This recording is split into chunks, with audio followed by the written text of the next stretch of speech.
नमस्कार दोस्तों, हमारे YouTube चैनल में आपका स्वागत है। आज हम बात करते हैं शांति की। जब हम अपने चारों ओर निरंतर अशांति की स्थिति देखते हैं तो शांति के बारे में बात करना भी व्यर्थ सा लगता है। अशांति की यही स्थिति हमें शांति का निजी स्रोत ढूंढने के लिए मजबूर कर देती है, ताकि हम उससे सदा शांति लेकर सहज जीवन जी सके। फूलों को देखिए, वे भी इस अशांत वातावरण में रहते हैं। उन्हें भी इस भौतिक जगत की सड़न व प्रदूषण को सहना पड़ता है, लेकिन वे जहाँ भी पाए जाते हैं, चाहे भीड़ भाड़ वाली सड़क के किनारे, दलदल के पास, मरुस्थल में, कांटों के बीच या कभी कभी गोबर के ढेर पर भी, परंतु वे सदा सुंदर, खिले हुए व सुगंधित रहते हैं। फूल प्रत्येक अवसर पर, यहाँ तक कि अति दुखद अवसर पर भी उपयोग में लाए जाते हैं, जैसे श्रद्धांजलि देना, समाधि पर अर्पित करना आदि। फूल शांति के प्रतीक हैं, यह उनका स्वभाव है। हम भी फूलों की तरह हैं, हम परमात्मा के बगीचे के फूल हैं। दिन प्रतिदिन की हलचल वाले इस संसार रूपी बेहद के बगीचे में हमें भी दूषित व विकृत परिस्थितियों का सामना करना पड़ता है। फूल होने के नाते हमसे यह आशा की जाती है कि हम भी अपनी शांति की स्वाभाविक स्थिति में स्थित होकर चारों ओर अपनी सुगंध फैलाए। आइए शांति के विषय के बारे में हम कुछ विचार प्रस्तुत करते हैं जो आपकी ज़िंदगी बदल देंगे। जो भविष्य था वह अब हो रहा है, जो अब हो रहा है वह अतीत बनता जा रहा है, इसलिए चिंता किस लिए की जाए। हर दिन में एक गुह्य राज छिपा है, ऐसा आपने कई बार अनुभव किया होगा। यदि मैं अपने प्रयासों का फल प्राप्त करने के लिए बेचैन हूँ तो यह अर्ध पका फल खाने की इच्छा समान है। यदि एक अवसर आपके हाथ से निकल गया है तो भी अपनी दृष्टि के आगे आंसुओं रूपी बादल न आने दे। अपनी दृष्टि साफ रखे ताकि अगला अवसर भी हाथ से न निकल जाए। जो व्यक्ति नर्मता के आधार पर सबसे तालमेल बनाए रख सकता है वह महान है। धूर्त व्यक्ति सच्ची मानसिक शांति का आनंद कभी नहीं प्राप्त कर सकता। अपने छल कपट से वह स्वयं ही उलझनों में फंसा रहता है। ईमानदार व्यक्ति स्वयं से स्वयं भी संतुष्ट रहता है तथा दूसरे भी उससे संतुष्ट रहते हैं। आज समाज, राष्ट्र व विश्व की सबसे जटिल समस्याओं का एकमात्र हल है चरित्र। चरित्र बिगड़ जाने पर कोई प्रतिष्ठा बाकी नहीं रहती। जो सच्ची लगन से हर कार्य करते हैं उनके विचारों, वाणी व कर्मों पर पूर्ण आत्मविश्वास की छाप लग जाती है। दो सबसे महान चिकित्सक हैं, परमात्मा और समय। यदि आप दूसरों को यह विश्वास दिलाने की कोशिश करते हैं कि आप वह हैं जो कि आप नहीं हैं, तो मूर्ख कौन बना। नैतिक, आध्यात्मिक व मानवीय मूल्यों को स्थापित किए बिना सच्ची स्वतंत्रता असंभव है। जब आप क्रोधित होते हैं तो बहुत सारी शक्ति नष्ट हो जाती है, अतः शक्ति का प्रयोग बुद्धिमत्ता से करें। मौन से मस्तिष्क को आराम मिलता है और इसका अर्थ है कि शरीर को आराम मिलना।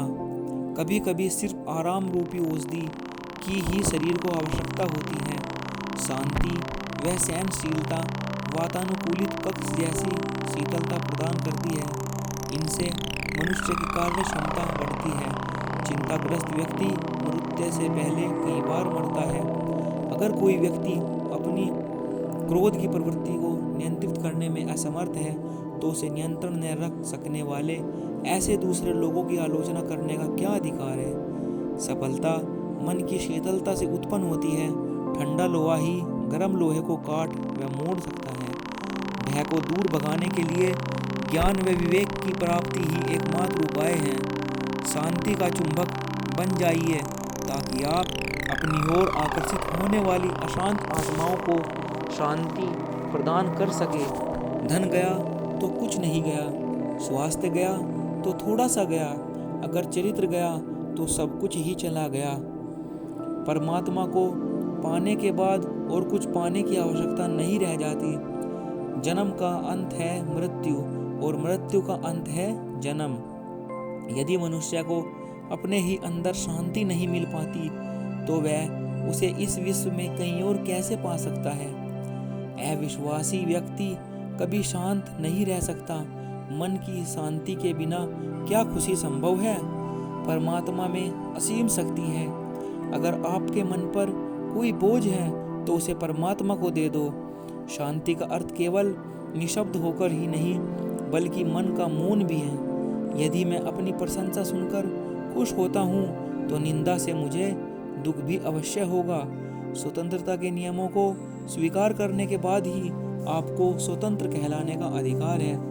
यदि आप नृत्य प्राय मन के संकल्पों को समेटने व ईश्वर का स्मरण करने में कुछ समय लगाएंगे तो इसका दिन भर जादू जैसा असर रहेगा। जब हम क्रोध की अग्नि में जलते हैं तो इसका धुआं हमारी ही आंखों में जाता है। आप अनुमान लगाने का जितना अधिक प्रयत्न करेंगे उतना ही अधिक परेशान होंगे। जहाँ बुद्धि प्रयोग करने की आवश्यकता है वहाँ बल प्रयोग करने से कोई लाभ नहीं होता। शांति को बाहर खोजना व्यर्थ है क्योंकि वह तो आपके गले में पहना हुआ हार है। मूर्ख व्यक्ति कभी संतुष्ट नहीं हो सकता, जबकि बुद्धिमान व्यक्ति की सबसे बड़ी पूंजी संतुष्टता ही है। जब आप क्रोध करते हैं तो आपका स्वभाव ही नहीं बिगड़ता बल्कि और भी बहुत कुछ बिगड़ जाता है। शांत स्वभाव वाले व्यक्ति को मूर्ख बनाना असंभव है। यदि हर व्यक्ति के मन में विचारों का तालमेल हो तो समाज में सामंजस्य एवं स्नेह स्वतः ही प्रतिबिंबित होगा। यदि आप किसी स्थिति में हैरान होते हैं तो आप शीघ्र ही परेशान भी हो जाएंगे। क्रोध की आग बुझाना ही यथार्थ में मस्तिष्क के तापमान का नियंत्रण है। हथियार स्वयं खतरनाक नहीं होते परंतु मानव के अंदर छिपा क्रोध ही उन्हें हानिकारक बना देता है। यदि हम यह यथार्थ रीति समझ लें कि युद्ध मनुष्यों के लिए मन में पैदा होते हैं तो हम मानसिक शांति के लिए और अधिक प्रयास करेंगे। यदि हम शांति का समर्थन करना चाहते हैं तो हमें इसके लिए चीखने चिल्लाने की क्या आवश्यकता है। कल्पना एक खूंखार शेर की तरह है, इसे उग्र मत बनने दे। अगर आप अपने प्रश्नों के हल ढूंढ रहे हैं तो आश्चर्यजनक उत्तरों के लिए तैयार रहिए। गुलाब का फूल कांटों के बीच भी सुरक्षित रहता है। आपका अपने बारे में क्या विचार है? क्रोध मनुष्य को पागल बना देता है, तो क्यों न हम विवेक से काम लें। क्रोधी व्यक्ति वास्तव में स्वयं के साथ भी क्रोधित रहता है। आप जितना कम बोलोगे दूसरे व्यक्ति उतना ही अधिक ध्यान से सुनेंगे। यदि आप हर कार्य पूरी लगन से करते हैं तो आपको कभी पछताना नहीं पड़ेगा। तो दोस्तों, अंत तक बने रहने के लिए धन्यवाद।